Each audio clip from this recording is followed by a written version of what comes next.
It's now time for Talkin' Boxing with Billy C. It began as a podcast, went live on the net, and transformed into a full-blown empire.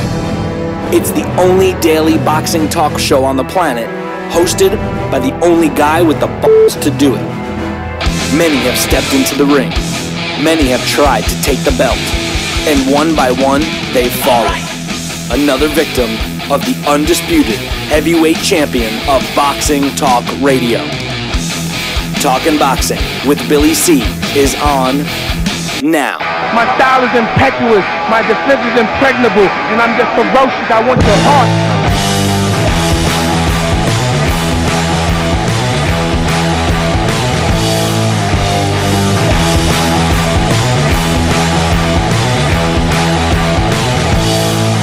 Coming to you live from the Billy C Studios in Lake George, New York. I'm Bill Calagione. It's time for the Billy C Show.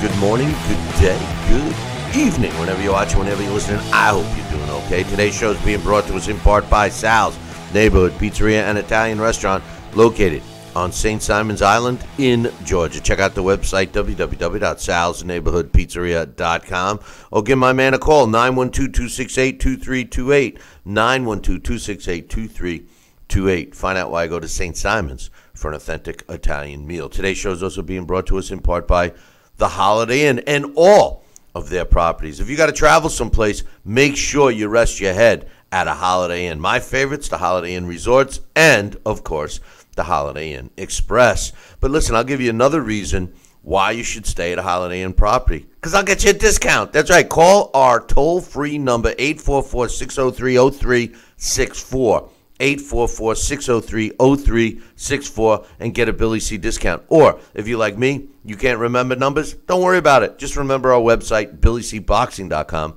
and click on the banner. And finally, today's show, she's being brought to you in a part by my book. That's right, Tom Molyneux, From Bondage to Baddest Man on the Planet, is available right now where all good books are sold, and you can get a copy at Barnes & Noble or Amazon.com. Or if you want a signed copy, just visit our website, BillyCBoxing.com, and click on the book. You want more than one copy? I love you. Just drop me an email. I'll hook you up with a special deal, Billy at Talkin' Boxing, TalkinBoxing.com. And I'm starting another book, so keep you guys posted on that. Coming up a little bit later on the show, we're going to give you breakdowns and predictions. There's a lot of fights this weekend. I'm going to focus on 5 of the fights that I will give you the breakdowns and predictions on, and another one that I'm just going to give you my prediction on. I will be breaking down and giving predictions on Tyson Fury, Sefri Sarifi. That's going to be a quick one. I will also, of course, be giving the breakdowns and predictions on, in my opinion, the 2 best fights of the weekend, Terence Crawford against Jeff Horn and Leo Santa Cruz against Abner Mares, along with the Jermell Charlo Austin Trout fight. And I will pick the winner of the Terry Flanagan Maurice Hooker fight. I won't break that one down. I only have so much time and so much to do, so little time. But I want to kick off the show with some updates that have changed within the last 24 hours since we did our last show. First and foremost, the IBF has stripped Triple G of their version of the belt because he would not fight Sergey Deverenchenko. I am so pissed about this, and I'll tell you why. This is the problem with the sport of boxing and the fact that the sanctioning bodies have their friggin' claws into the fighters. All we want, and when you talk to any boxing fan, I don't care if it's a new fan or if it's an old fan like me, the one thing we have in common is that we all agree that it would be nice to have one champion in every division. But the sanctioning bodies are so proficient at preventing that from happening by causing fighters to fight mandatories when they're working on unification fights, etc., etc. This is a perfect example of that. Not only did the IBF grant permission for Triple G to fight Martirosyan, they were looking at him to set up and fight Deverenchenko. Well, yesterday, which is we're going to talk about in a little while, Oscar De La Hoya had made a statement saying that the train left the station on the potential showdown fight between Triple G and Canelo. Now, the IBF had no problem with Triple G and Canelo fighting each other and them holding off for the Deverenchenko mandatory defense. But since that fight was kind of tossed to the curb yesterday, okay, keep that in mind. Yesterday it was tossed to the curb. The IBF moved swiftly and stripped Triple G of the belt. It just bothers me. And by the way, did I forget to mention that Team Triple G paid the IBF $20,000 to let them fight Martirosyan, and they had a contract that stated that as long as they fought Deverenchenko by August, everything would be cool. The ink didn't even dry with the Triple G and Canelo leaving the station comments, because that discussion is back open, okay? Joining me right now to get his thoughts on the IBF stripping Triple G first is my man Sal Rocky Senecola. Sal, I can't stand these sanctioning bodies preventing unifications. It's the main problem with this sport. What's your thoughts on the IBF stripping Triple G? Well, I definitely am not a fan of that, and as you were stating earlier, the sanctioning bodies want the grip and the control on what happens in the sport of boxing today, and they do so by preventing the world champion that they have recognized going across the board and unifying a championship belt that may or may not squeeze one of these guys out. I mean, the sanctioning fees are one of the many ways they receive and they provide, and they can raise revenue to support them and their structure and their division, their whole body. And these things here, as we were talking about in some of the significant fights from the past, these are the things that the sanctioning bodies do not work well with the sport of boxing. They have their own ways, their own agenda, and their own things that they will provide and cough up and let the ugly head reveal itself to interfere and not really pay attention to the actual way the sport should be. I don't want to say evolving, but be continuing to progress along with the champions that may evolve. So, no, they're antagonistic to a lot of what we would like to see, and they just, in this case, the IBF stripping Triple G, they'll have their stated reasons because it doesn't conform to what they want to have done.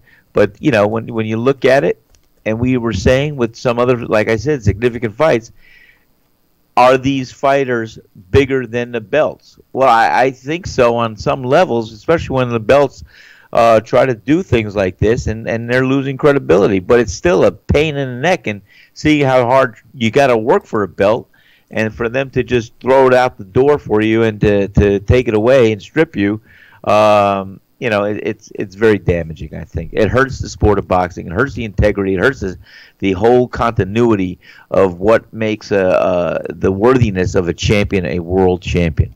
It devalues the belts. Well, that's what I'm saying, and the whole issue with Deverenchenko and Triple G was the fact that it's not a big draw. You're talking about you go from Triple G against Canelo, arguably one of the bigger draws in boxing today. And then all of a sudden the IBF has to say, well, listen, if you don't fight our guy, we're going to strip you.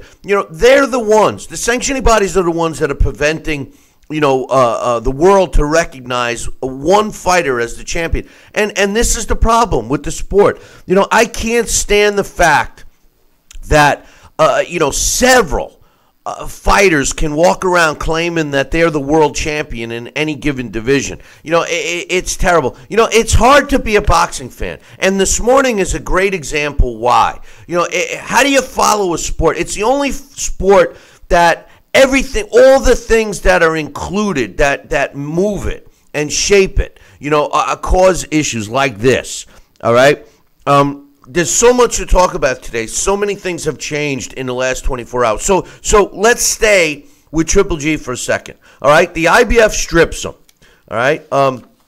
Now, Triple G also, in the meantime, according to his promoter, Tom Lafleur, has said that he would come off his demand of a 50-50 split with Canelo.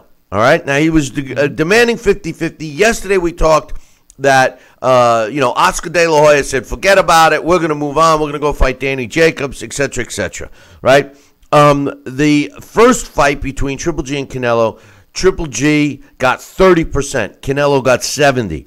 They were talking about a 65-35 split. According to Team Triple G, he's willing to come down to 55-45, which I would assume would be okay, or even a 60-40 split. I'm sure he will agree to. So now here's the question: and by the way, Oscar De La Hoya and Canelo. Yesterday we were wondering about, where's Canelo's stance on this? Is Canelo telling Oscar De La Hoya to make these moves, or is it Oscar De La Hoya doing it himself? And I felt, and you did too, Sal, that it wasn't in the best interest of Canelo. Well, today we find out that indeed that the decisions are being made by both Oscar De La Hoya and Canelo, because Team Triple G has spoken to Team Canelo, at least the guy that is supposed to be doing the negotiating, Mr. Gomez. And Eric Gomez, said that he will discuss the latest offer from Triple G to Oscar and Canelo to see if the train will get pulled back into the station so that we can have that fight. So let's assume that they agree to that, Sal. Does that mean the IBF says, oh, forget about it, we're not going to strip them? You see what I'm saying? It's just, it's total BS, man. And it's hard to be a boxing fan. And if anybody wonders why we lose fans at a rapid pace, this is a really good example. Well, it is. It's hard to follow the bouncing ball, and like I said, fans can only endure so much. They have their favorite fighters. They look forward to seeing them showcase or do what they can do, and they like who they may be rooting for, or who's a world champion, and they support that. And then it's like I said, the politics in boxing, I mean, is unbelievable. I mean, there's more to the politics than to the actual simplicity of the sport, having two world-class fighters get in a ring together to see who's better. I mean, let's peel all the layers away and reveal the stuff and not the fluff, because this is all the fluff, and I don't like it. There's so much to talk about today, because I have other things too. But let me ask you this. Oscar De La Hoya, in my opinion, made himself look like an idiot, by not continuing the dialogue here. I mean, to make it pretty much it's over type of a comment yesterday. And we both agreed, and it seems like the masses agree, that there's no way that a potential fight between Canelo and Daniel Jacobs, as much as I like the fight, will not generate as much money as a rematch between Triple G and Canelo. So with that said, do they go back to the bargaining table for real? And does Canelo and Oscar De La Hoya either accept the 60-40 or a 55-45 split and move forward with fighting Triple G in September? Yeah, I think they should go back to the bargaining table. Start from scratch. So, I mean, I don't care. Get you and I in there as a mediator. We'll make this deal happen. And let's see what they could do. I mean, they should literally hold a press conference. You want to get some eyes and attention on boxing? Have a public press conference. Let them nail it out and then talk about it. Let's see that format take place. Let's see something take place other than just slinging and calling and shouting and saying this one's not cooperating, this one's looking for this. Let's see them Let's see the negotiations under the microscope and see what happens, and let's see who really doesn't want to fight. Because as I always said, Bill, if two fighters really want to face each other and fight each other, they'll make it happen. And I said all along from the get-go, from the last time when Canelo got the gift of a draw against Triple G, that he does not want to really fight Triple G again, because I think Triple G will not only establish more dominance, but he may be able to knock out Canelo this time. Well, the one advantage that both Triple G and Canelo have in this situation is the fight, whether people have lost interest in it or not, the rematch, the fight still has more value than any other fight for each of them. Yes. them. And the fact that Triple G does not have the IBF belt as of this morning, I don't think that devalues the fight itself. You get to certain fighters get to a certain point, and the belts don't mean anything. It's more about the fans wanting to see the fighter, and the IBF, and not just the IBF, all of these sanctioning bodies should not be doing what they do. I get it about mandatories, because I'm the same guy that complains about a young fighter who's working his butt off in the gym and being bypassed or not getting the opportunity, etc., etc. But in this particular case, they were looking for an excuse to strip Triple G of that title. And no disrespect to Deverenchenko, but this is an unknown guy. All right, he's not a known commodity here in the States. He's very limited as a pro in terms of the amount of fights that he's had and the value to fight him. The only people that are going to make money from Deverenchenko fighting, and of course they go down their list of who's available, which is total BS, man. I mean, we're going to end up with a fight that is so undesirable. The only people that are going to make money off this is the IBF, because they'll be getting their sanctioning fees. They already made $20,000 from Team Triple G. Then they have the balls to strip him strip that title from Triple G before he's even announced his next opponent. Theoretically, Triple G could have stayed on his high horse, not fight Canelo. And if he couldn't cut a deal with Billy Joe Saunders, I'm sure he would have had to have gone after Deverenchenko. He's not afraid to fight Deverenchenko by any stretch of the imagination, just like some ignorant young fans are trying to point out that he's scared to fight him, that he ducked him, and all this other crap, which is total BS. The guy can't fight him because he makes no money fighting this guy. It doesn't make financial sense for Triple G to fight a guy that's 13, 14-0, whatever his stupid record is, when he can fight all these other big names, Sal. I mean, that's the truth. No sense. No, it's the truth. Triple G has shown in the past he is not afraid of any fighter out there that he'd have to face in the ring. He's not afraid of anybody. He can fight anybody. And you know what? He's shown in the past. I mean, he's taken on, everybody, and the media included, and the sports pundits, maybe because he didn't look stellar against Daniel Jacobs, maybe because he didn't look stellar against Kell Brook, maybe because he didn't look stellar. They're ready to jump on let's criticize and let's pick apart Triple G. Guess what? Triple G was in the ring with other world beaters, world-class, potentially champion fighters. So, I mean, give the guy a break. He won. He did everything he could do, and he came out the victor. And you know what? So give the guy what he does best. Give him his just due.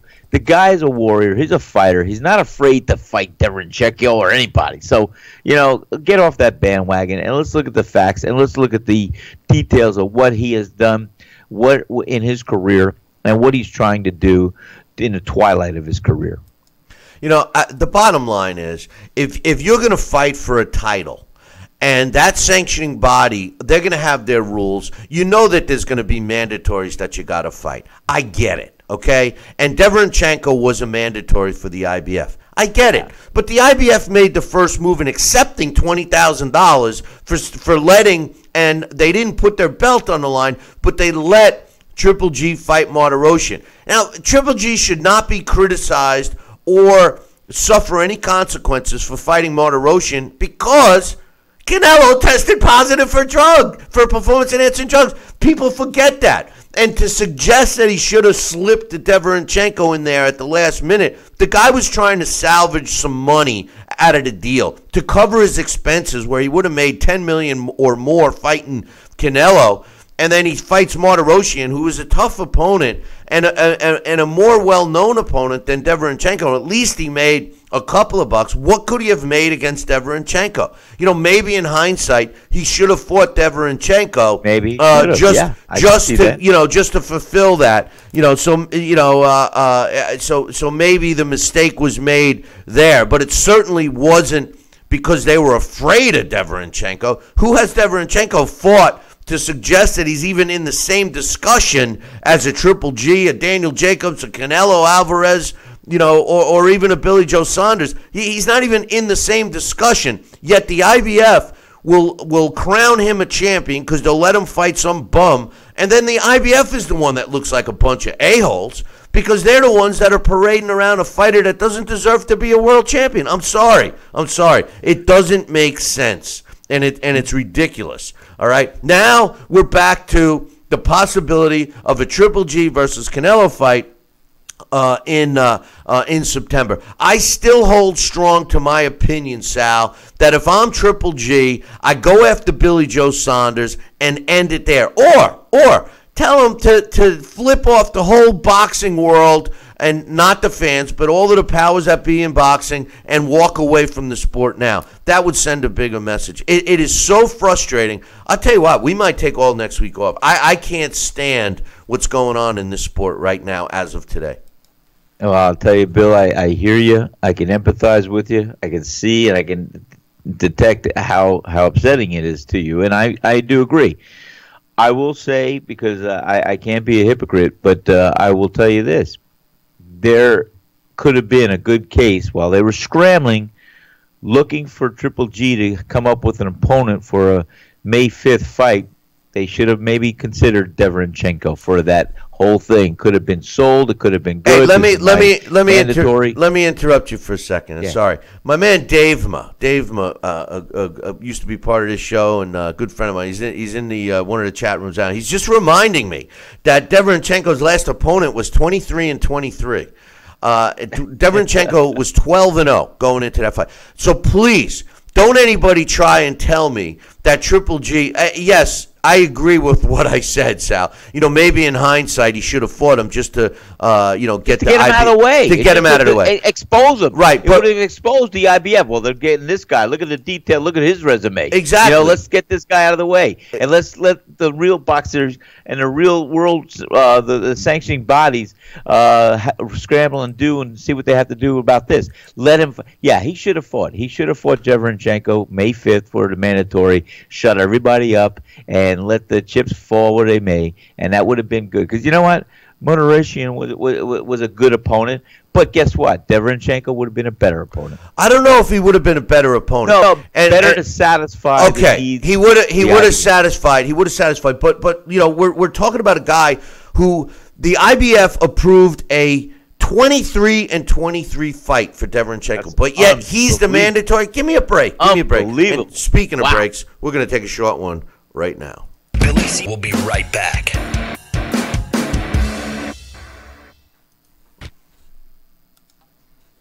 Broken air conditioning, $4,400. Failing refrigerator, $2,500. Don't let outrageous repair and replacement bills like these bust your budget. Get the First American Home Warranty Plan. And when a covered appliance or system breaks, we'll repair it or replace it for you. We had a high-end dishwasher go kaput. They put it in a brand new dishwasher. We have plans that cover air conditioning, most appliances, plus heating, plumbing, electrical systems, and much more. Plans start as low as $25 a month. Why let a major appliance or system breakdown bust your budget or go through the hassle of finding trustworthy service people? Last year alone, we saved our customers over $120 million. Don't wait until something breaks and you're stuck with a huge bill. You save a lot of money. It's absolutely worth it. If you don't have First American Warranty, get it. Call 1-800-946-6234 for your free no-obligation quote. Need relief from backaches and stiffness in your hips or down your legs? Then you need Dr. Ho's Back Relief Belt. The innovative technology works to support and decompress your spine. And now it's covered by Medicare. Every patient with back pain should be wearing this belt? Nothing gave me instant relief except for the Dr. Ho belt. Feel good while standing, walking, driving, doing housework, and while laying down. And now Dr. Ho's patented belt is available at our best price ever. It's even covered by Medicare. Order now and get the easy-to-use hand pump and back rehabilitation DVD free. You know, similar belts can cost you almost $1,000, but my belts won't cost you $500, not $300, not even $200. I will give you my special TV price. And remember, Dr. Ho's belt is covered by Medicare. If you know a friend or family member that suffers with pain, get them my system today. Help them live with less pain, be more active, and get back to doing the things they love. Give them the gift of health. Listen to this important message. If you owe money to the IRS, you will want to hear this. Penalties and interest compound daily on your back taxes, putting you under a mountain of debt.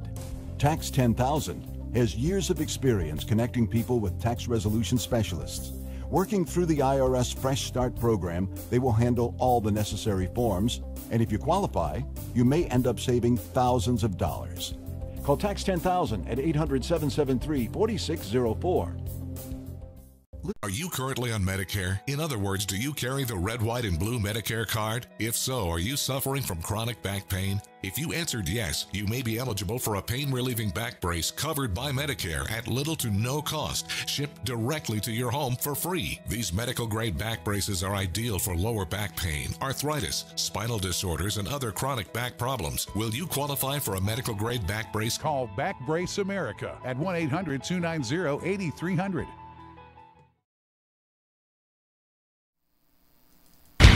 Check out BillyCBoxing.com now, or feel the wrath of the mighty mustache.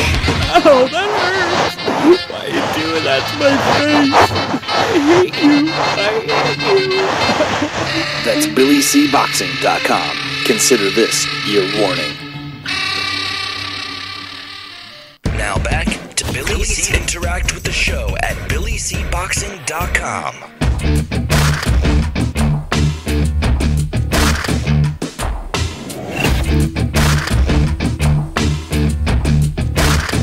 And we're back. You're watching and listening to the Billy C. Show.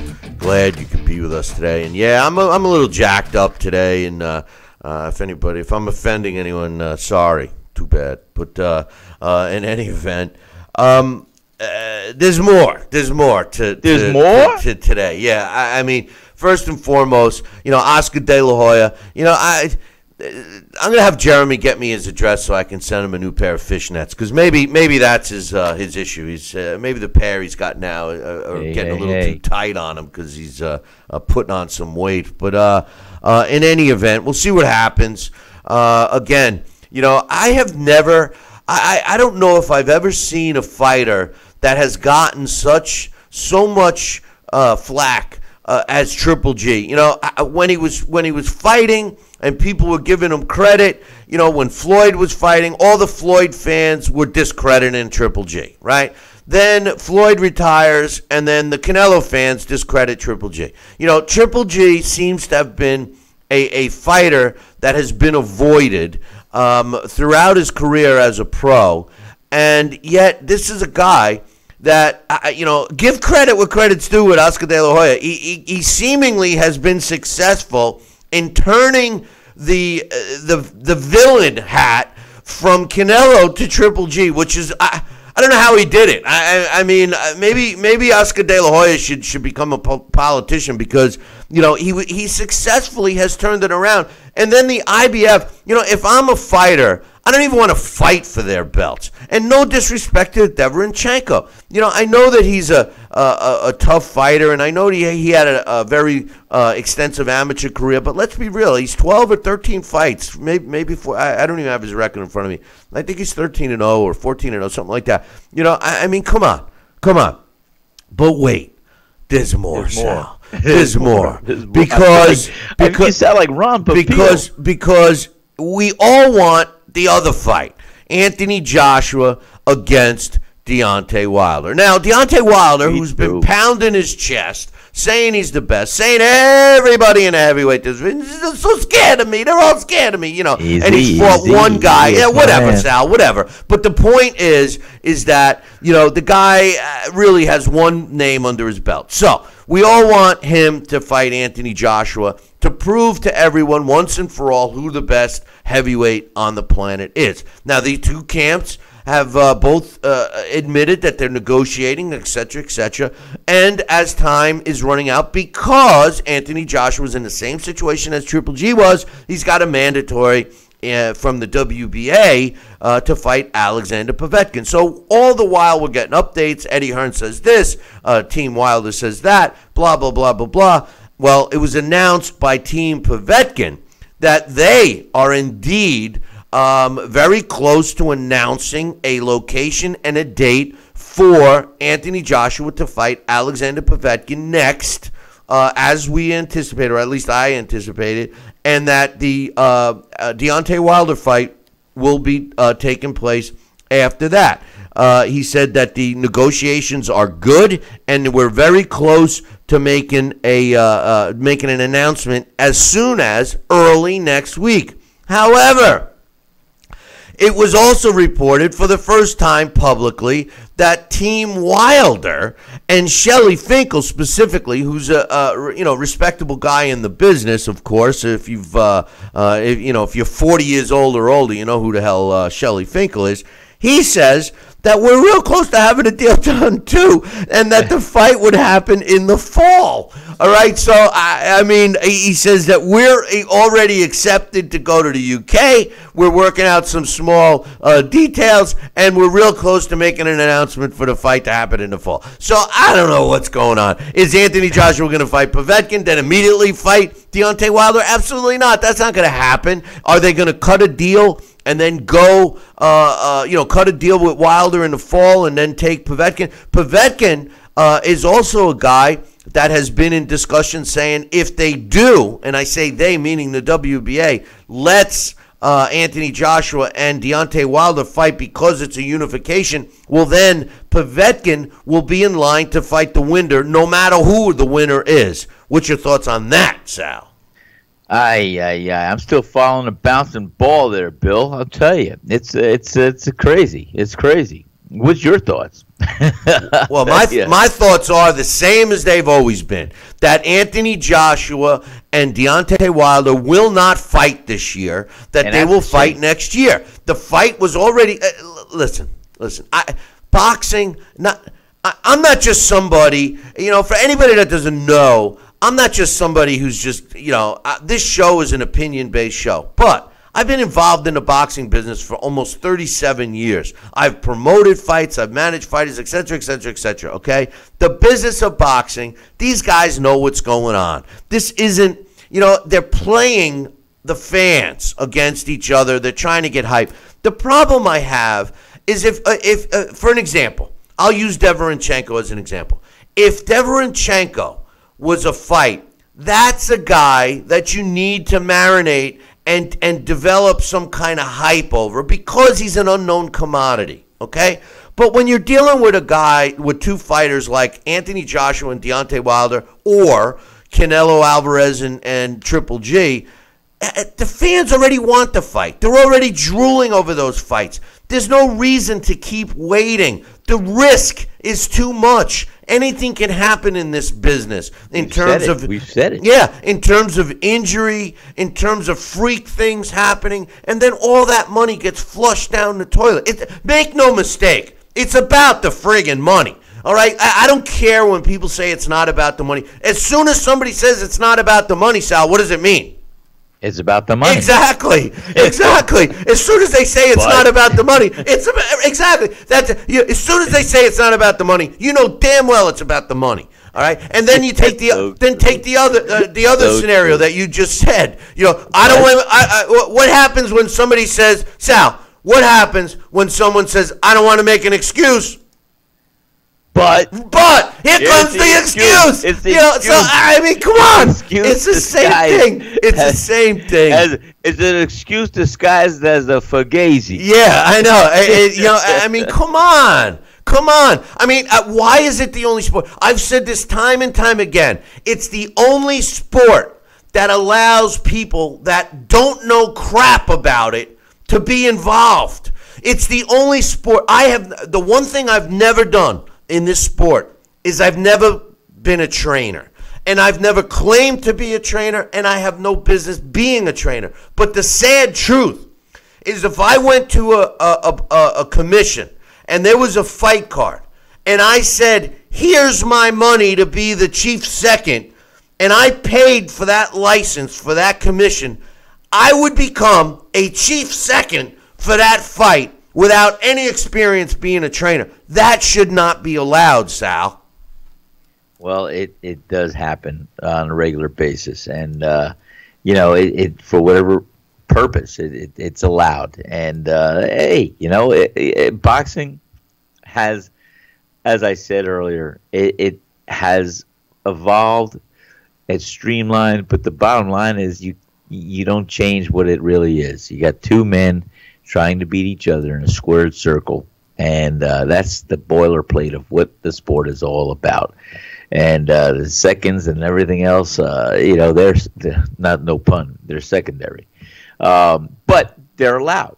And to look at what the real issues are in the game of boxing today, there's a lot to worry about, to be concerned with, or to repair, or to streamline, more so than just worrying about a second paying a fee to be in a corner. But it's so true, Bill. You would think they'd have to go through some type of test, some type of credibility plateau they got to reach, or they got to take a handbook of knowledge or whatever. I'm all for that. I'm all for something like that. As far as what their role should be in the corner, I think they should have a licensing practice. Maybe that's another direction they can go, because you see some inept seconds in that corner that how the heck did they get there? Well, they paid a fee, as you said. They're rah-rah men. Most of them are rah-rah men. That's another topic. But listen, is it conceivable that Anthony Joshua fights Povetkin, let's say in August, and then comes back, and then he fights Deontay Wilder in the end of November, beginning of December? Yeah, the time could work. The time frame could work, and it would have to take place in Wales because of the weather conditions and stuff. But we'll see. We'll see. One other thing I want to mention, that was another complete curveball in the last 24. All of these things that we're talking about so far on the show have taken place in the last 24 hours, all right? Dillian White, we were talking yesterday about Bob Arum, who, is the famous guy who said I was lying yesterday, but I swear I'm telling you the truth today, announced for the world to hear that, Joseph Parker would be fighting his, because Top Rank has got his claws in Joseph Parker and Bryant Jennings. And we talked about it yesterday, that they said that this fight is almost signed, sealed, and delivered. Parker's team said, yes, we have the paperwork. We've agreed verbally. We haven't signed it because we have other things on the table. They mentioned Alexander Usanov. But today it was announced, or late last night it was announced, that Joseph Parker will indeed be fighting in London again in July 28th. Will it be against Bryant Jennings? No. It's going to be against Dillian White. And I got news for you. I love this fight. I think that Dillian White against Joseph Parker is a great fight.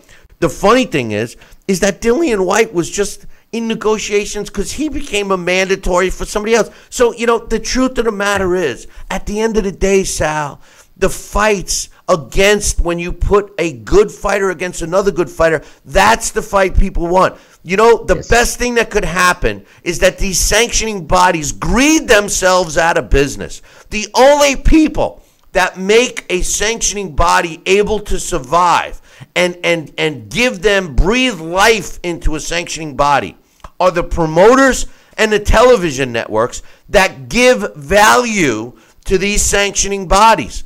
If everyone would turn around and say, forget it, I'm not paying the sanctioning fee. I don't give a crap about your belt. I'm going to make the best fight with the best available fighter, and then you will see not only the best fights made, but you'll see these sanctioning bodies will wise up. When a name gets big enough, the sanctioning bodies kiss their ass. Look at Floyd Mayweather. Floyd Mayweather, he hardly did anything, and every sanctioning body wanted, and I mean hardly did anything, meaning, he looked for, the least amount of risk with the maximum amount of reward. Of course, he accomplished great things. But, look at the sanctioning bodies, how they reacted to Floyd Mayweather. They all tripped over each other to have Floyd fight for his one of their own belts so that they could say that he was one of their champions. Oh, this is the same thing with other fighters. The IBF doesn't care that Deverenchenko isn't a name. They just care that that team is willing to pay. And besides, I would look into that because Lou DiBella doesn't pay for anything. But anyway, listen, I'm over my time. We're going to take a short break. When we come back, I got another little bit of news. Then Sal and I are going to break down and give you our predictions of the fights, the big fights anyway, scheduled for this weekend. So don't go anywhere. Billy C will be right back. Relief from backaches and stiffness in your hips or down your legs? Then you need Dr. Ho's Back Relief Belt. The innovative technology works to support and decompress your spine. And now it's covered by Medicare. Every patient with back pain should be wearing this belt. Nothing gave me instant relief except for the Dr. Ho belt. Feel good while standing, walking, driving, doing housework, and while laying down. And now Dr. Ho's patented belt is available at our best price ever. It's even covered by Medicare. Order now and get the easy-to-use hand pump and back rehabilitation DVD free. Similar belts can cost you almost $1,000, but my belts won't cost you $500, not $300, not even $200. I will give you my special TV price. And remember, Dr. Ho's belt is covered by Medicare. If you know a friend or family member that suffers with pain, get them my system today. Help them live with less pain, be more active, and get back to doing the things they love. Give them the gift of health. This is important news for women using birth control medications and devices. If you or a loved one have been diagnosed with a pseudotumor after using one of these birth control drugs or devices, you may be eligible for a cash award and medical expenses. Contact the law firm of Davis & Crump right now if you or a loved one have used one of these birth control medications or devices and were diagnosed with a pseudotumor to see if you are eligible for a cash award and medical expenses. Call now. Operators are standing by. Hologram USA presents a proposal to all investors. Hologram USA is an innovative three-dimensional patented technology that shifted the paradigm in media tech, creating live performances to bring your favorite past and present entertainers beyond your imagination. Invest in the patented technology before the banks scoop up all the stock. Invest in Hologram USA today. Hologram USA Flagship Theater, located on Hollywood Boulevard's Walk of Fame, is the first of many to come. Call now to be part of the explosive growth. Pick up the phone. Dial the number on your screen now. Invest in Hologram USA today.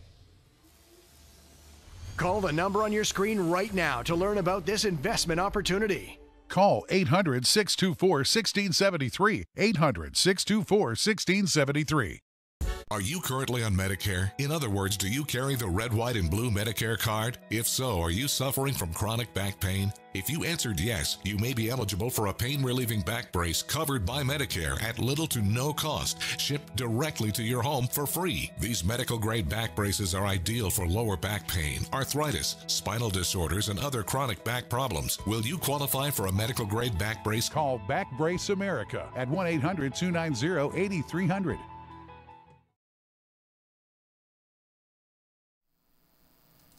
Now back to Talkin' Boxing with Billy C., the only radio host man enough to take a punch from Mike Tyson. Wait a minute, man. Hold on there. Jeremy, man, I need you to take this one, all right? Wait, what? No way. I can't do this. Need I remind you I'm Billy C., damn it? Now put on that mustache and get in there. Hey, look at me. I'm Billy C. Crap.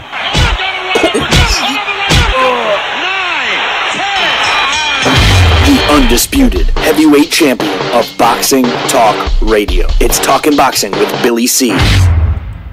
Now back to Billy C. Interact with the show at BillyCBoxing.com. And we're back. You're watching and listening to the Billy C. Show. Don't forget, it's Super Chat Thursday. I haven't mentioned that. We've been doing the show. We're on air now for an hour. And, well, no, I guess a half hour. And I haven't mentioned it's Super Chat Thursday. Get your thoughts, comments, questions, concerns discussed on air. So just give us a Super Chat. I'm here with Sal, Rocky Senecola. And one thing I wanted to mention real quick, Sal, is, one other kudos to Eddie Hearn and Matchroom Boxing. This is a real promoter. You could say what you want about them, and promoters, their main goal is to make money and stuff. But this guy is consistently coming up with some really good fights. And the Dillian White and Joseph Parker matchup in July is just another example of that. When you look at Bob Arum, and traditionally Bob Arum, I know he's been in this business and he's been at the top of the sport for a half a century. He's done it.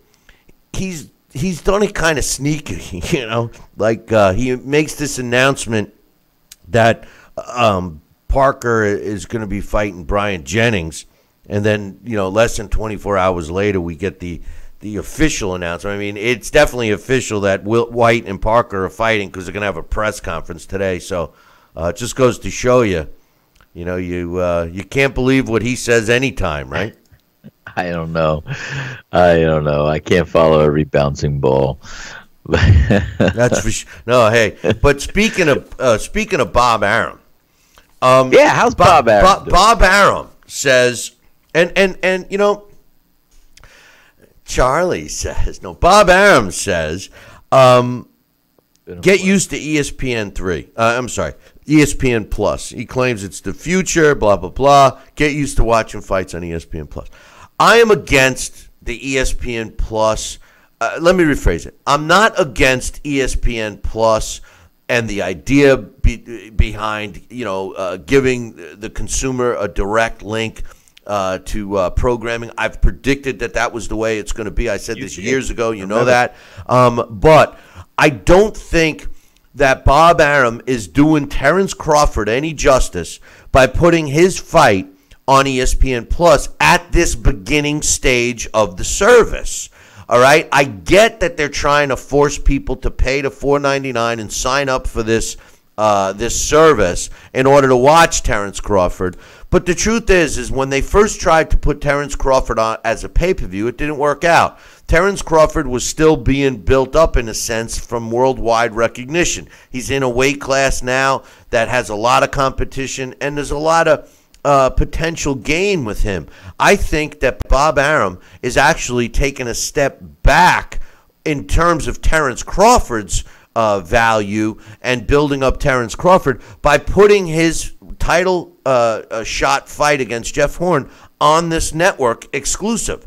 I think that putting it on the network at a cheaper price, maybe offering a pay-per-view for more money, would have been a smarter deal. Would have directed people that were concerned about paying a higher price and then sign up for the streaming app, and then slowly put your toes into the ESPN Plus rather than taking it the way he is. He's saying take Terence Crawford or leave it.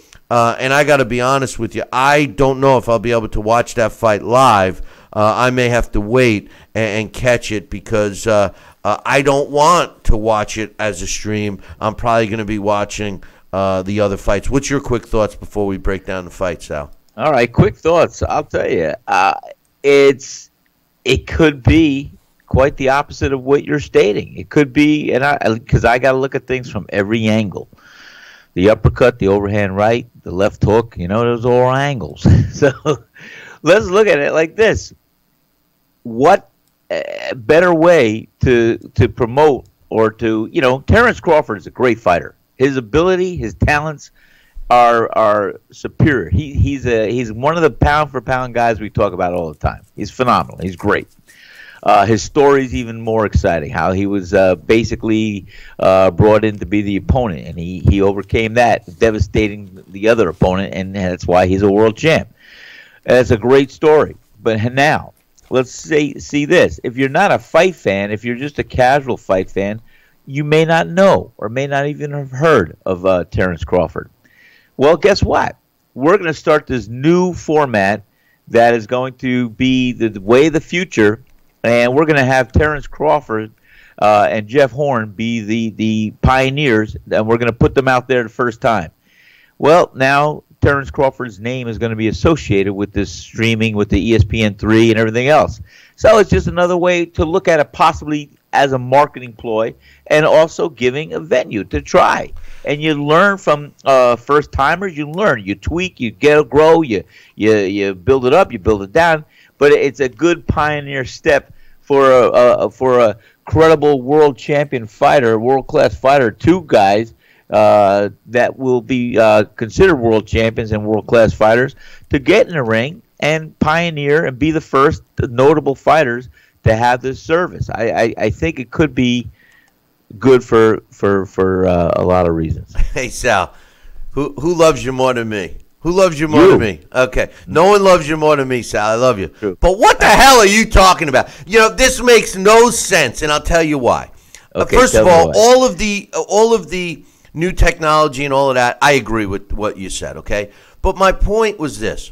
Terence Crawford, as much as the diehard boxing fan knows how talented this guy is, he's an unknown commodity for the casual fan, just like you said.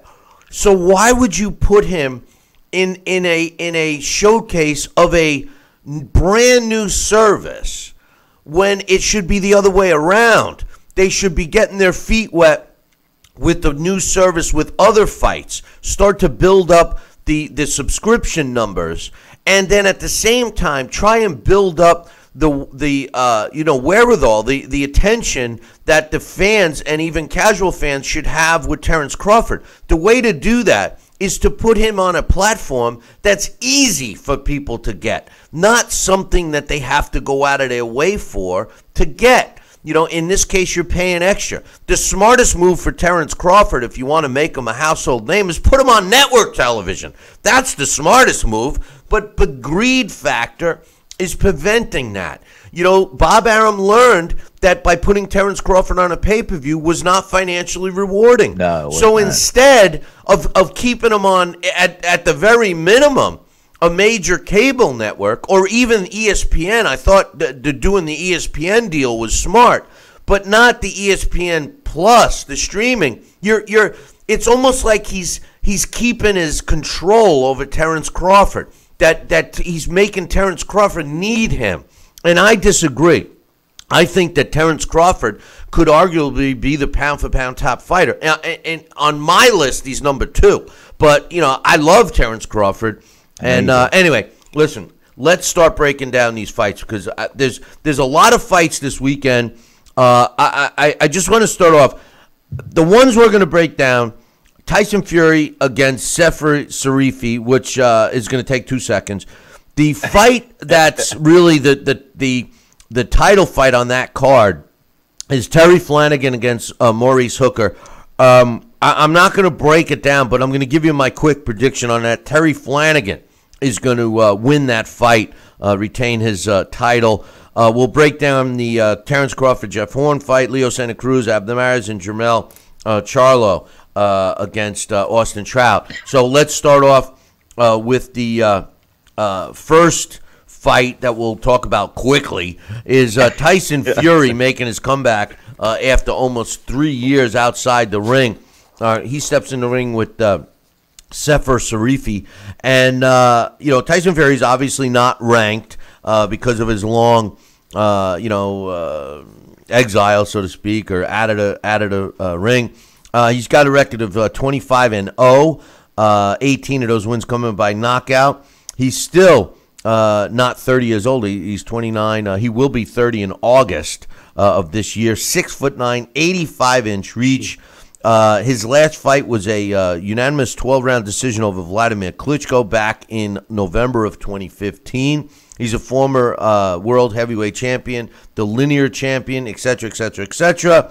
I have been talking about him, and aside from Vladimir Klitschko, and no one loves Tyson Fury more than me, the truth of the matter is that he has fought club fighters. I mean, really, Derek Chisora, Christian Hammer.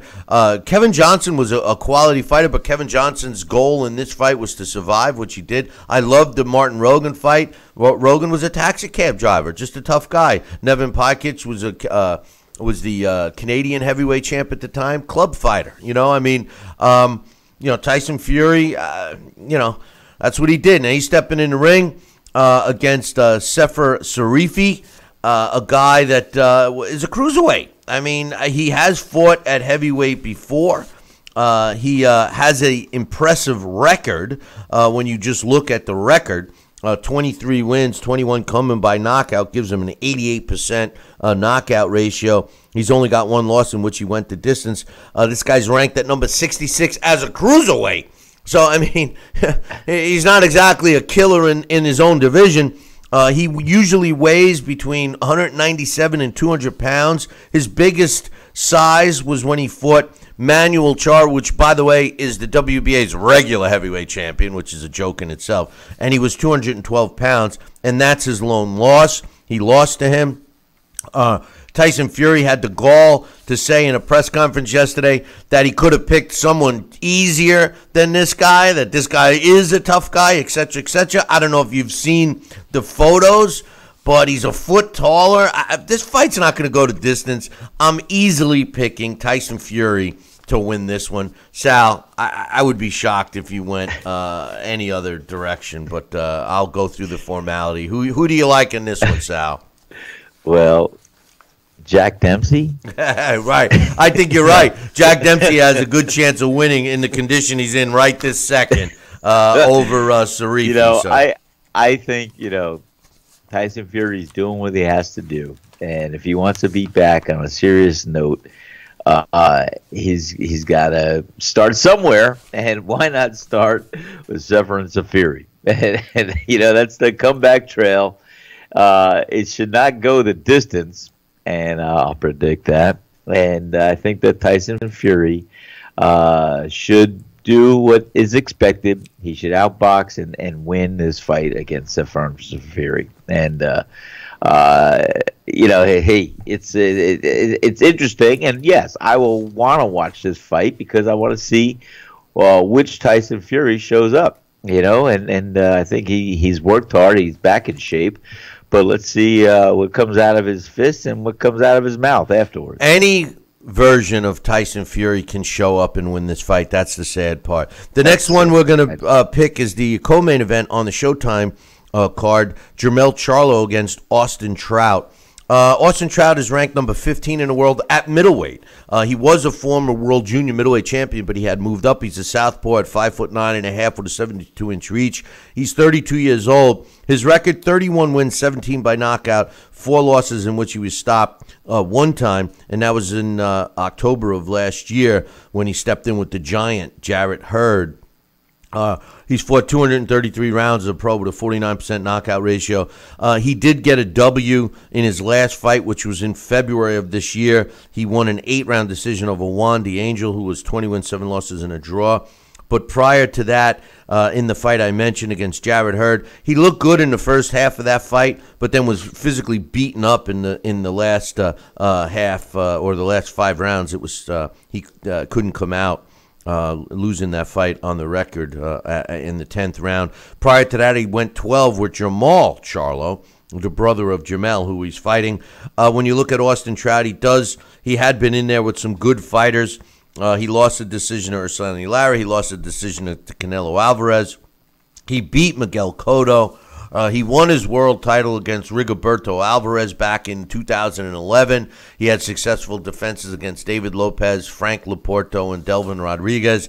That was a different version of Austin Trout we see today. We will see him perform at his best. Whether it's going to be good enough, I don't know. He steps in the ring with Jermell Charlo, the twin brother of Jamal Charlo. Jermell is the WBC junior middleweight champion. He's 4 years younger than Austin Trout at 28. He's ranked at number 2 in the world at junior middleweight. At 5'11", he's 2 inches taller than his opponent. And with his 73-inch reach, he's got a 1-inch reach advantage. He's undefeated at 30-0 with 15 knockouts. His last fight, he demolished Erickson Lubin, who was a Raw fighter. Charles Hatley, in the fight before, he knocked him out in 6 rounds. Hatley had never been tested. It was his first real opponent. The fight that he won the title against John Jackson.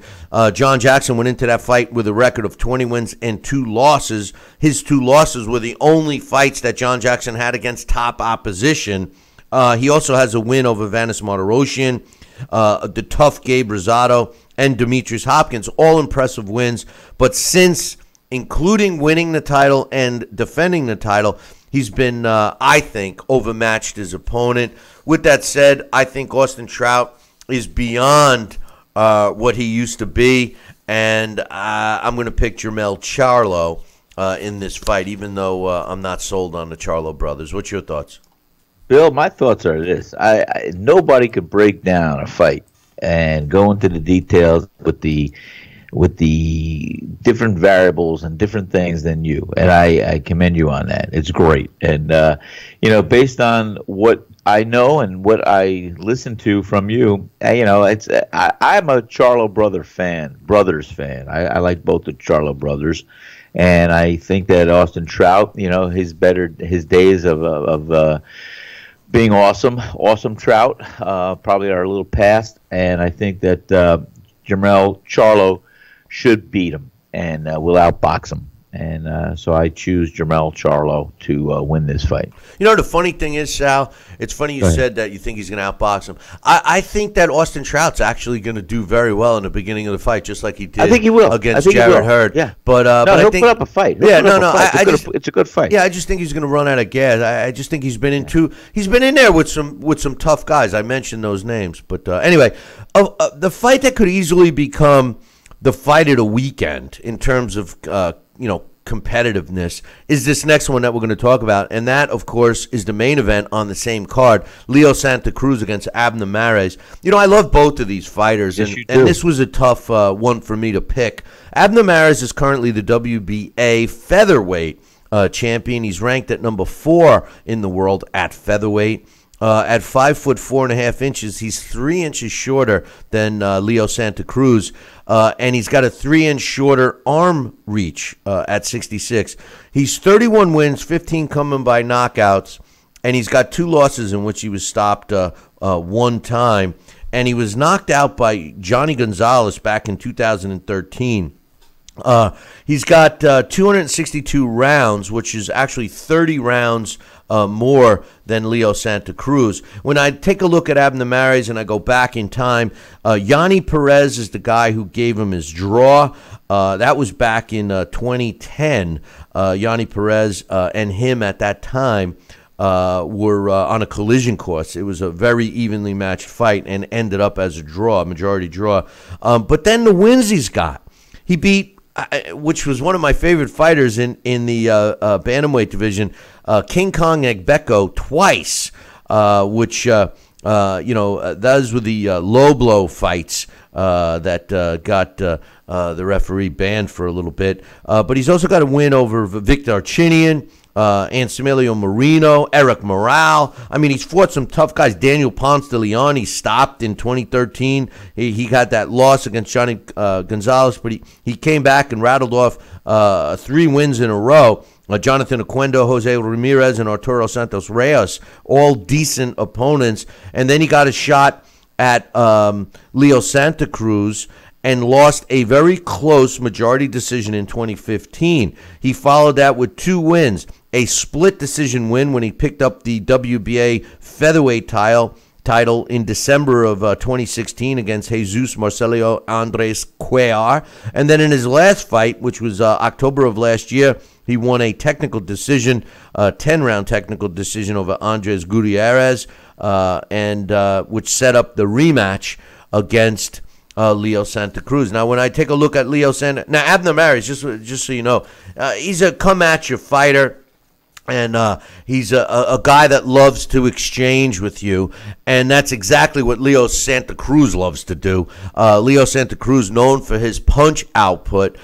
He's also known for that stupid little thing he does, flashing his glove. I know it's going to catch up with him someday. I know it's a hard habit to beat, but he's currently the WBA junior lightweight champion, so Abner Mares is actually moving up in weight to fight him. He's ranked at number 1 at featherweight, which is weird. I mean, he's super featherweight.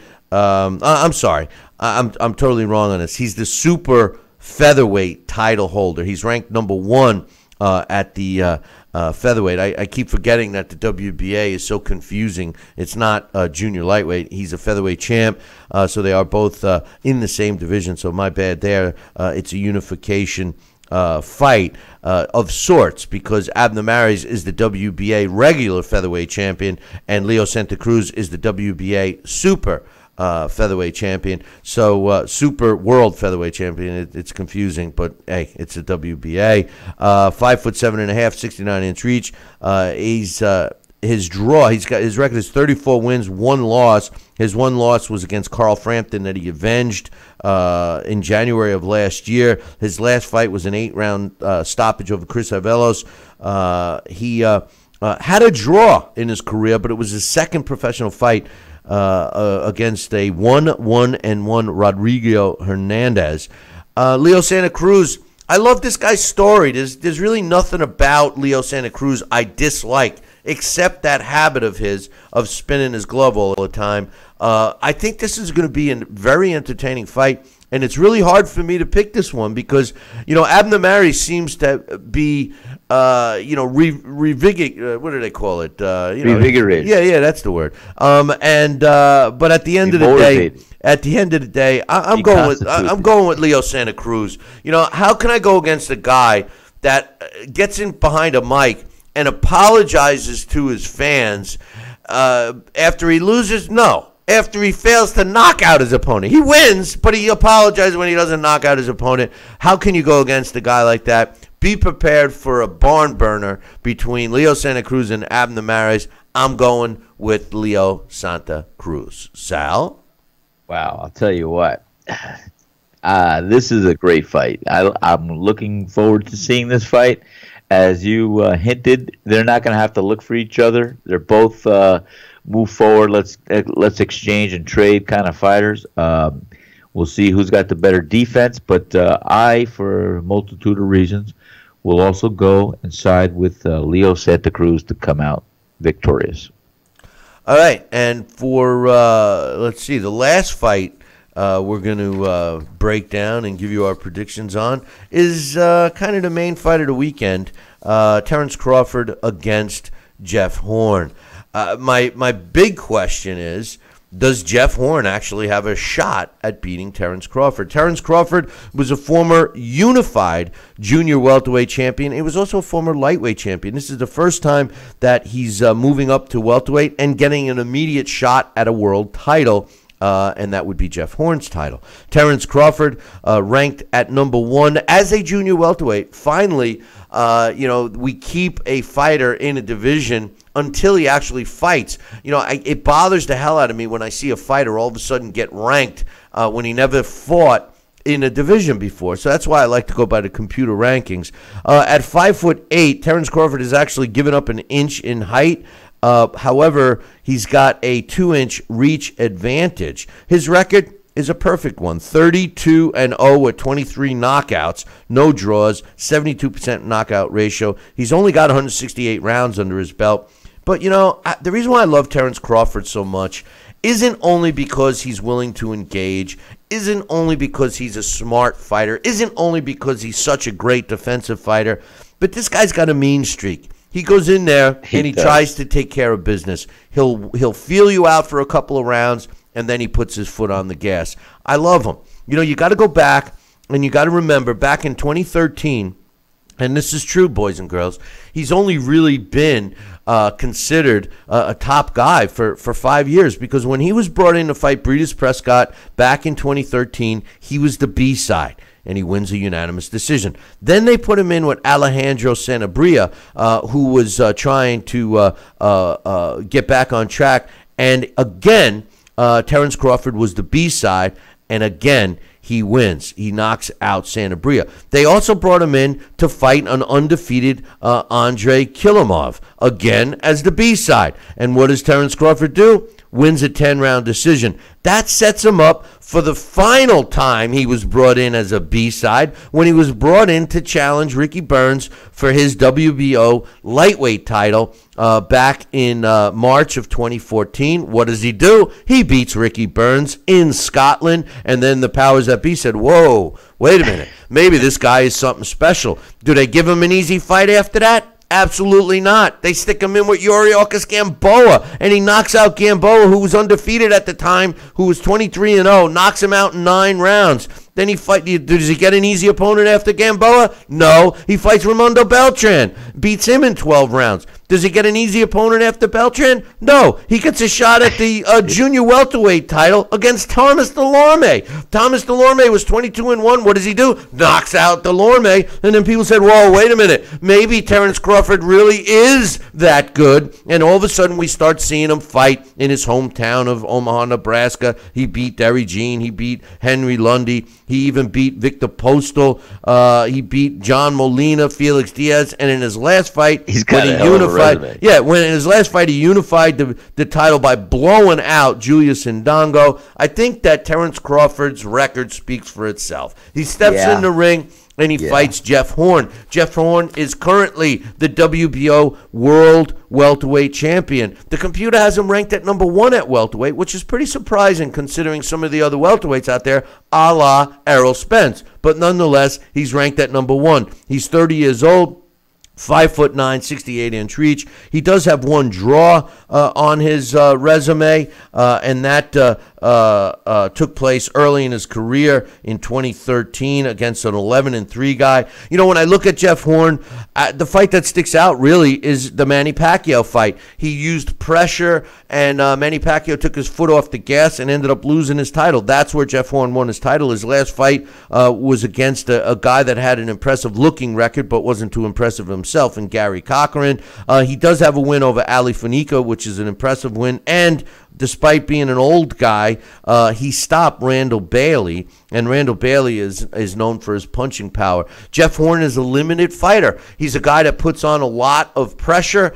He throws a lot of punches. His accuracy isn't that great. How's this fight going to be? You know, I think it's going to be a typical Terence Crawford fight. I think that Jeff Horn is in this fight because of his heart, his determination, and his style. But he's going to find pretty quickly that Terence Crawford is not an aging Manny Pacquiao who has become more of a humanitarian than a fighter. Manny Pacquiao has lost that mean streak, something that Terence Crawford definitely has not lost. I'm predicting a big win for Terence Crawford. As a matter of fact, he's going to knock out Jeff Horn. Sal, how do you think it's going to go? Wow. Let's go to the videotape. I'll tell you what.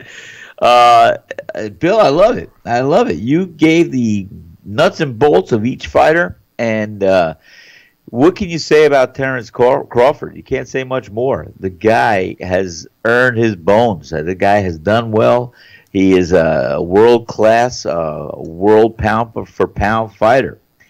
Jeff Horn, I almost put him in the same category, not for any lack of respect or anything, as when I first was getting to know Billy Joe Saunders. And Jeff Horn was relatively unknown by me until he did fight Manny Pacquiao. And yes, the Jeff Horn I saw that night was determined. He had heart. He had the pressure. He put the pressure on Manny. Manny, for lack of a better term, was just a one-dimensional fighter at that night and not doing too much of the old Manny that we would expect. So Jeff Horn rose to the occasion. Jeff Horn knew he owned that Manny that night, and he was going to make it that fight go the way he wanted, and he did. And I looked at the fight several times, and I did aside and see that Jeff Horn won that fight. Now, the Jeff Horn that's going to show up against Terence Crawford, does he notch it up even more? Do we see another level of a Jeff Horn going against one of the best fighters he's ever faced, and that's going to be Terence Crawford, and like you said, not an aging Manny Pacquiao. So can Jeff Horn do that and stay in tough with Terence Crawford throughout the fight and earn a decision or get lucky and knock him out? I don't see that happening. I see what you suggested, that Terence Crawford is going to be the master that he is. He may give a round or two away to assess what Jeff Horn has, but ultimately what Terence Crawford is going to do with Jeff Horn, he's going to figure him out, and he's going to move and box and hit him and slip punches and be in range to strike him. And I, too, see a late round stoppage, and Jeff Horn will give it his all. He won't give up, but by cut or by knockout, Jeff Horn will not be at the end of the fight with his hand raised. And I see Terence Crawford beating Jeff Horn in this main event. So you think it's going to be by stoppage too, huh? I do. Yeah. Like I said, I think Jeff Horn is a gutsy fighter. He's a gamer fighter. He's good. But I think, like I said, I think we've seen some hints of the best Jeff Horn. Now, like I said, could he notch it up and rise to the occasion against Terence Crawford, who's a superior dance partner than what he's faced in the past, meaning Jeff Horn? But I think we still have seen a sustained level and an improving and an even better Terence Crawford each time he gets an opportunity to show us what he has. Jeff Horn, I just, for whatever reason, I don't think he's going to be able to notch it up enough to beat Terence Crawford. No disrespect. I just think Terence Crawford is that much more of a special fighter than Jeff Horn. I actually thought you were going to go with Jeff Horn because I know you love that style fighter. I love that style of fighting, but the bottom line is, yeah, and can he get lucky? Can he catch Terence Crawford? Can he do something? Can the pressure? I think with even Jeff Horn being at his best, I think Terence Crawford is an intellectual, a smart fighter. I think he'll take whatever he can if Terence Crawford's putting that pressure on him, if Terence Crawford's coming forward, if Terence Crawford's trying to cut off the ring. As I said, I think that Jeff Horn trying to cut off the ring, trying to put the pressure on Terence Crawford. I think that Terence Crawford will assess, take a step back, take a deep breath, and figure him out by the fourth round, fifth round, and you'll see dominance starting to be evident from Terence Crawford over Jeff Horn. And I do see that Jeff Horn will not go down quietly, will not give up a fight. He'll have his heart in there. And I see either Terence Crawford cutting him and in late rounds and probably a stoppage, or I do see Terence Crawford actually knocking him out. The one thing about this fight, Jeff Horn, I think, is going to employ the same game plan he did against Manny Pacquiao. He's going to be aggressive and come forward. The only thing that he may want to try to do is put his foot on, I'm talking about Jeff Horn, put his foot on the gas pedal very quickly, knowing that Terence Crawford has a tendency to feel out an opponent for the first 2, 3, 4 rounds and maybe, try and rock him a little bit early. Yes. The thing is that Terence Crawford, I can't recall him ever being rocked. And his hand speed and counter-punching ability is so good. I think what's going to happen, and remember, Manny Pacquiao had Jeff Horn, and for all intent and purposes, that fight should have been stopped in that round where Pacquiao just was beating him to a pulp. Tell you what, I agree. And then they let the fight continue, and Manny Pacquiao either ran out of gas, shot his load, or took his foot off the gas because he thought that he did enough to win. Whatever was the case, he lost that fight. That's not going to happen with Terence Crawford on Saturday night. Terence Crawford, if Jeff Horn rocks him, or if Jeff Horn comes out, like a gangbuster with his foot, pegged all the way on the pedal, he better expect Terence Crawford to all of a sudden open it up, because Terence Crawford loves to fight in the pocket. He's not afraid to. He exchanges. He can get in and get out and get back in. He's a definition of a sweet science kind of a guy. It's going to be an interesting fight. We'll just see how long Horn can hang in there. I got a couple of emails I want to read here. This first one's from Jesse. He says, hey, guys, here are my picks. I'm picking Crawford to knock out Horn in 5 rounds. Mares versus Leo Santa Cruz, a draw in a very tough fight. Do you think this fight is more attractive than the Horn-Crawford fight? Jesse says, I think so. I think it's going to be a more competitive fight. I said earlier, I think that the most competitive fight this weekend is Leo Santa Cruz against Abner Mares. They don't like each other too much, and Abner Mares feels he got robbed in the first fight and certainly has paid his dues to earn the second one. So we'll see what happens.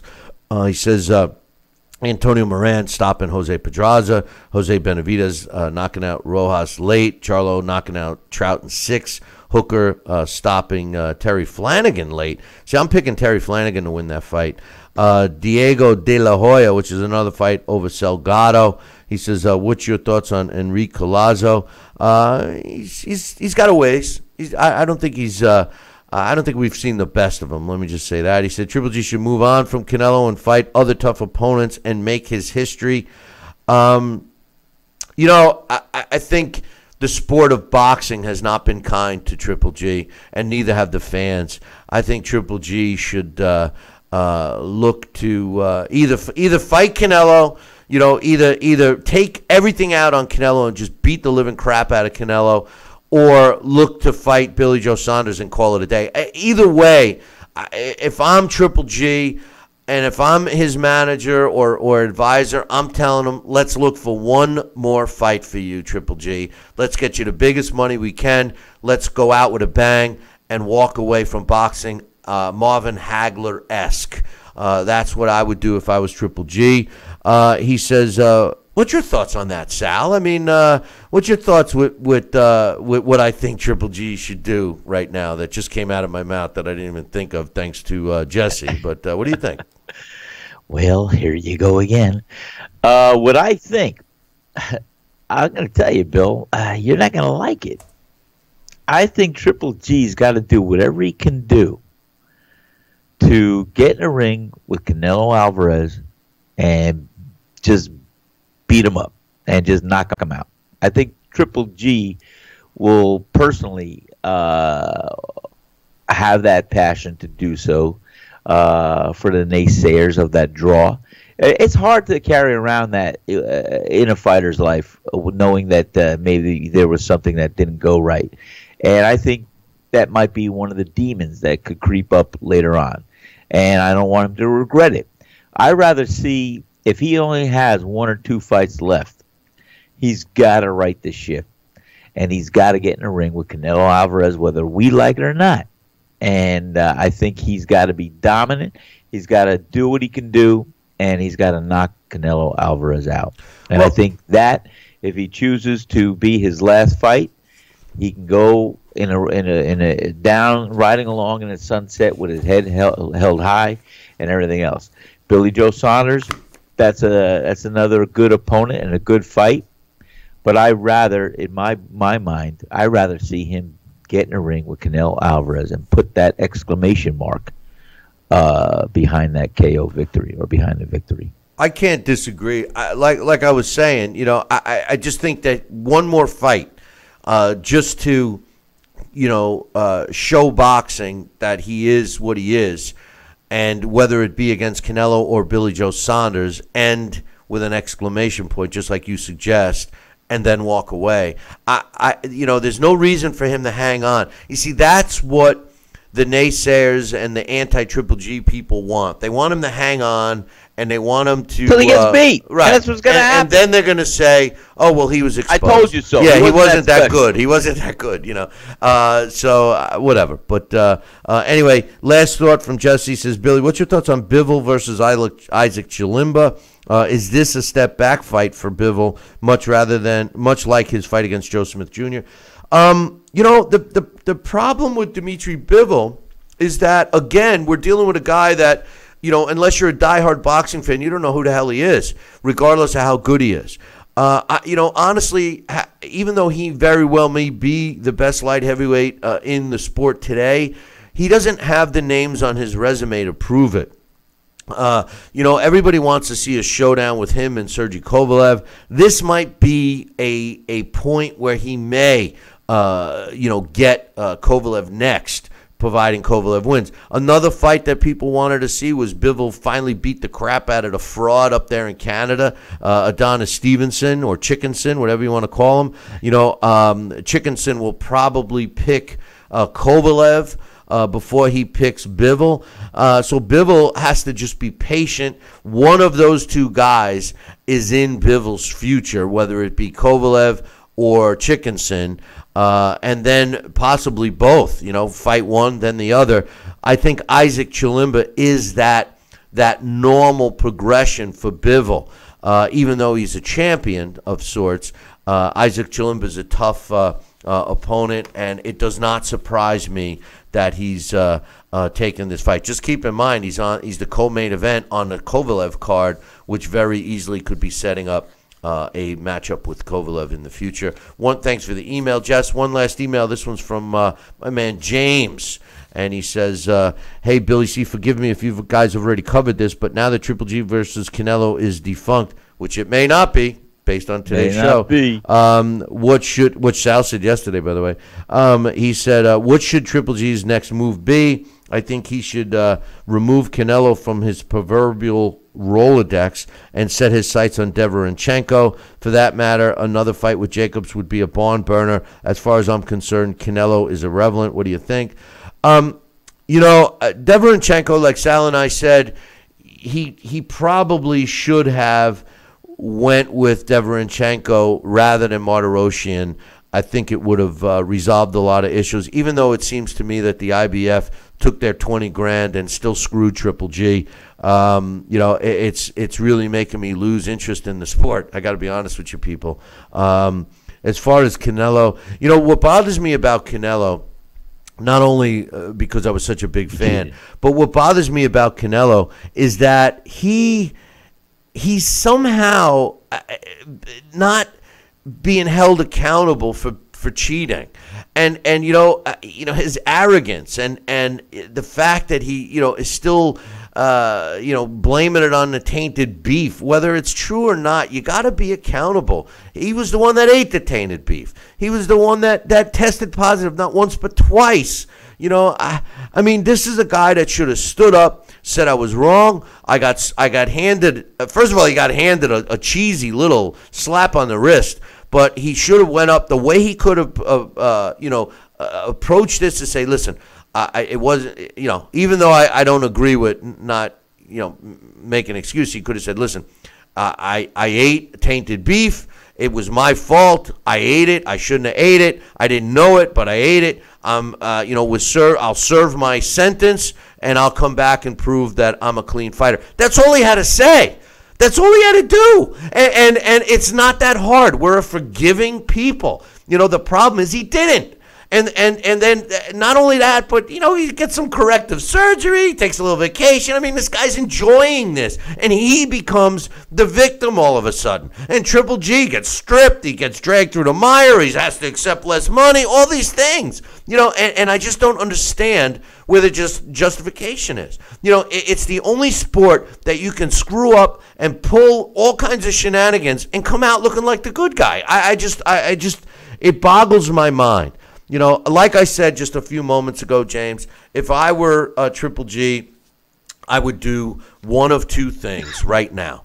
Either make sure that I can make the Canelo fight happen in September, or make sure I can make a fight in September happen against Billy Joe Saunders. Either way, my last fight would be in September, and I'd walk away from this sport that has screwed me so much. That's what I would do if I was Triple G. I mean, you know what? It serves the sport right. And, people could cry about it for future generations, just like we still cry about Marvin Hagler walking away from boxing after he was potentially robbed from Sugar Ray Leonard. So, and the judges and Las Vegas. I mean, you see the pattern here, Sal? It's not like it hasn't taken place before. No, it's like male pattern baldness. You can figure it out. What's happening? I'm teasing. Hey, listen. Listening to you, like I said, Bill, I love listening because you do know, and you are a boxing person. So it's great to hear from the master. But I will tell you this. If Triple G has one fight remaining in his career, I want that to be against Canelo Alvarez. I got you. And Triple G has 2 fights. Oh, no, I know who that was going to be. 2 fights. Canelo Alvarez and Billy Joe Saunders. Yeah, That's it. They go off into the sunset. But you know the funny thing is that the IBF has ruined that whole value. You see, the IBF in one sweep swing over a fighter, and again, no disrespect to Deverenchenko, but over a 14-0 fighter, 13-0, whatever the hell his record is, an unknown fighter, in one sweep of a, in my opinion, a underhanded move, has ruined the value. They have taken the money out of Billy Joe Saunders' pocket for the value of a fight against Triple G. That's the God's honest truth, Sal. And you're 100% correct. Now, Canelo and Oscar De La Hoya would be 100% foolish if they didn't go after Canelo now, because that's the big money fight. And let me tell you, we were talking about, hey, don't count on Canelo fighting Daniel Jacobs, and a lot of people think, watch, he's going to fight Spike O'Sullivan. Watch. Maybe he goes and fights Deverenchenko and picks up the IBF title. Bingo. I mean, come on. Come on. I mean, we all know. That's the move. We all know that Canelo and Oscar De La Hoya are going to try to copy Floyd and pick the easiest, best, quickest way to a title. And guess what, boys and girls? That's Sergey Deverenchenko right now. All of a sudden, the belt that was stripped from, and then they could turn around and drag it out another 6 months and make Triple G wait till May. You see, they want Triple G to age. They're still scared, like you said. But anyway, this webs that this sport weaves, huh? Unbelievable, it does. Unbelievable. It's pretty sad. But anyway, obviously we didn't take a break, but I do have the trivia question. No correct answers yet, so it's still open. I know this is a tough one, and I'm actually pulling for the bragging and cocky Johnston, who says that, he's the reigning champ and he wants to win it and all this stuff. And I gave him a deal, like I forget who it was, also overseas, and I said, okay, if you get this next one right, if you're the first one to get this one right, I'll spend the extra money. And I'll send him something really nice. And he's got a choice of one of our T-shirts or a book, which, may not sound like a lot, but when you're shipping it over to England, trust me, it's a lot. And he says, and he has a nerve, my man Johnson has a nerve to say, well, you better make sure it's a tough one. Oh, okay, I will. And here's the question for everybody, including Johnston. Johnston's got the pressure on it because he's got to get this answer first in order to get his book or T-shirt. But here's the question. What was the biggest height difference between two men, fighters, they're male fighters, in the same division for a world title fight? So these two guys fought in the same division for a world title fight. What was the biggest height difference? And by the way, you got to exclude heavyweights. I've gotten several answers already, but they're all heavyweights. Exclude means don't include them. Any division but the heavyweight division. So what is the biggest height difference between two men in the same division for a world title fight, excluding the heavyweight division? If you're the first one to email me the correct answer, Billy@TalkinBoxing, that's TalkinBoxing.com, you'll win your very own copy of the Title Bout Championship computer game, unless you're Johnston, in which case you'll get something else. But anyway, good luck to everyone on that. Hey, Sal, you got any final thoughts today? A lot of things changed in the last 24 hours. I'm very anti-boxing today. I am just so pissed at the way this sport. Here we are in the middle of a resurgence, and not just a fly-by-night resurgence. We're in a solid resurgence. You can make an argument that it's been well over 2.5 years of really good matchups and competitive weight classes, et cetera, and boxing always seems to have a knack for ruining itself, devouring itself. And the IBF has clearly taken a step in that direction. Any final thoughts today before we kick everybody to the Koib? Well, I just wish that the boxing people, the sanctioning bodies, the formulation of how these great fights are made, and you know, it should be provided on a level to the fans and the concerned personnel that want to see the whole sport of boxing to continue on its path to growth again and the resurgence, as we suggest. It has been good. It has been very good. And, you know, the two big blocks right now that we're facing are two big fights that we're waiting for as fight fans and the world would be the Anthony Joshua, Deontay Wilder in the heavyweight division. And as you know, for sure, Canelo Alvarez and Triple G in the middleweight division. It's not that they're holding up the sport to progress along, but throughout the fight game, you know, there's been the stellar weight classes, there's been the stellar fights that have fed into the appetites of fans that kept them chomping at the bit. And these are the two main fights that the fans want to see happen soon or happen this year.